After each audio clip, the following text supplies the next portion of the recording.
মুস্তাফিজুরকে KKR থেকে বাদ দেওয়ার জন্য বাংলাদেশিরা ভয়ঙ্কর তিরিংবিরিং শুরু করেছে আর চিরবির করে চলছে।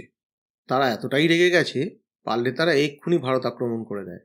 কাল একটা বাংলাদেশি স্পোর্টস নিউজ চ্যানেলে দেখছিলাম, ওরা বলছে ওরা নাকি জিতে গেছে, ওরা ভারতকে হারিয়ে দিয়েছে, ওরা বীরের জাত, ওরা বিরাট সাহসী, আর ভাগ্য সাহসীদের সাথেই থাকে।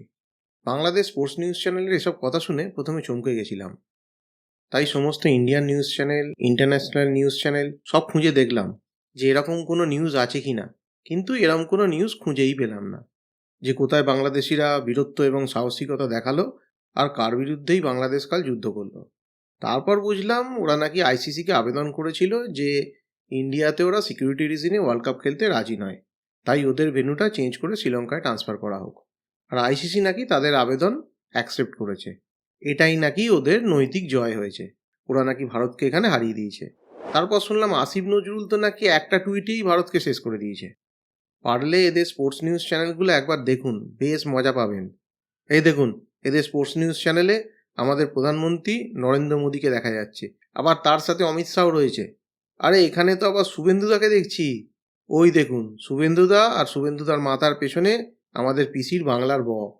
এটা স্পোর্টস নিউজ চ্যানেল না অন্য কিছু? এই দেখুন কি বলছে, ভারত একটা উগ্রবাদী জাতি হিসেবে কাজ করছে, ভারতে 20 কোটি মুসলমান কষ্টে আছে।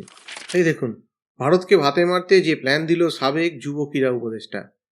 বাংলাদেশকে নিয়ে হিংসা করে ভারতীয় নীতি নির্ধারকরা, ওদের মাথায় শুধুই বাংলাদেশ বিদ্বেষ।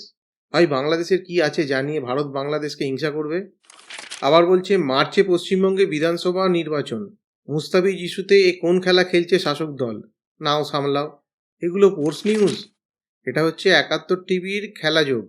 ভাই সত্যি বলছি, যেসব মানুষরা খুব দুঃখে আছেন, ডিপ্রেশনে আছেন, যাদের সদ্য ব্রেকআপ হয়ে গেছে, তারা ভাই এই চ্যানেলগুলো একবার দেখো, এদের ভিডিওগুলো দেখো। ফুল অফ এন্টারটেনমেন্ট, গ্যারেন্টি দিচ্ছি মন ভালো হয়ে যাবে। ফুল টাইম কমেডি চলছে এখানে। আসলে কি হয়েছে, এই শীতের সময় বাংলাদেশে পাড়ায় পাড়ায় বিভিন্ন মাঠে ওয়াজের আসর বসে। এখানে বড় মেজো সেজো ছোট বাচ্চা শিশু বিভিন্ন ভ্যারাইটির আলেম দেখা যায়। এখানে বাংলাদেশি পাবলিকদের সারাদিন ভরপুর গ্যাস খাওয়ানো হয়। এই ওয়াজগুলোতে সারাক্ষণ মাঠ গরম করা এবং গা গরম করা ভাষণ চলে। গত কয়েক বছর ধরে বাংলাদেশে এই ওয়াজগুলো শুরু হয় ভারত বিদ্বেষ এবং হিন্দু বিদ্বেষ দিয়ে, এবং মাঝখানে বলেন আলহামদুলিল্লাহ এবং সুবহান আল্লাহ হয়ে নারে তাকবীর দিয়ে ভারতের বিজেপি এবং নরেন্দ্র মোদীতে গিয়ে শেষ হয়। এখন দেখছি এই গ্যাস খাওয়ানোর প্রথা ওয়াজের মাঠ ছেড়ে বাংলাদেশের নিউজ চ্যানেল হয়ে বাংলাদেশি স্পোর্টস চ্যানেলগুলোতেও এসে গেছে। এখন বাংলাদেশি স্পোর্টস চ্যানেলগুলো থেকে এই গা গরম করা এবং মাঠ গরম করা কথাবার্তা বলে বাংলাদেশি পাবলিককে গ্যাস খাওয়ানো হচ্ছে। তবে এই কথা অস্বীকার করলে হবে না, এখানে আমাদের বিসিসিআই এর সম্পূর্ণ দোষ রয়েছে। বাংলাদেশের সাথে বর্তমানে যে পরিস্থিতি আমাদের চলছে সেটা তো আজকে বা কালকে শুরু হয়নি। এটা সেই 2024-এর 5 আগস্টের পর থেকে স্টার্ট হয়েছিল। বাংলাদেশ তো প্রতিনিয়ত আমাদের হুমকি দিচ্ছে। সুতরাং বাংলাদেশের মতো একটা শত্রু দেশের 7 জন প্লেয়ারকে আইপিএলে রেজিস্টার করার কোনো প্রয়োজন ছিল না। প্রথমে বাংলাদেশের 7 জন প্লেয়ারকে আইপিএলের অকশনে রেজিস্টার করা হলো। তারপর কেকেআর যখন মুস্তাফিজুরকে 9 কোটি 20 লক্ষ টাকা দিয়ে কিনে নিল, তারপর সিকিউরিটি রিজন দেখিয়ে তাকে রিলিজ করে দিতে বলা হলো। আজকে এই অশান্তির মূলে কিন্তু আমাদের বিসিসিআই। কি দরকার ছিল বাংলাদেশকে ডেকে এনে এরমভাবে তাদের ঘন্টা নাড়িয়ে দেওয়ার?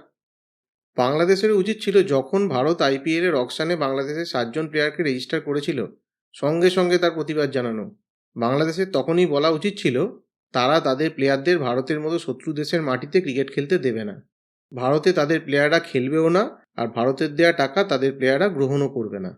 তাহলে আমাদের বিসিসিআই এর মুখে একটা চুনকালি পড়তো, আর ভারতীয়রাই বিসিসিআইকে তুলোধনা করতো, আর বিসিসিআই এর এগেন্সে প্রতিবাদের ঝড় উঠত। আর এটাই কিন্তু বাংলাদেশের নৈতিক জয় হতো। আর একথা সত্য, বাংলাদেশি প্লেয়াররা ভারতের মতো শত্রু রাষ্ট্রে খেলবে কেন? কদিন পর তো বাংলাদেশ ভারতের সাথে যুদ্ধ করবে। তারা তো গজবাতুল হিন্দ করবে। তারা প্রতিনিয়ত আমাদের 7 সিস্টারকে আলাদা করে দিচ্ছে, তারা চিকেন নেক কেটে দিচ্ছে, তারা চিকেন নেকের গলা চেপে ধরছে, তারা 15 মিনিটে কলকাতা দখল করে নেবে, তারা 3 দিনে ভারত দখল করে নেবে। ভারতের বিরুদ্ধে উগ্রপন্থী কার্যকলাপ চালিয়ে যাওয়া এবং ভারতে হামলার চক্রান্তকারী সমস্ত উগ্রপন্থী সংগঠনকে তারা বাংলাদেশে আশ্রয় দেবে। তাহলে মুস্তাফিজকে ভারতে আইপিএল থেকে বের করে দেওয়ার মতো একটা সাধারণ ঘটনায় বাংলাদেশিদের এত ইমোশনাল হয়ে পড়ার কি আছে?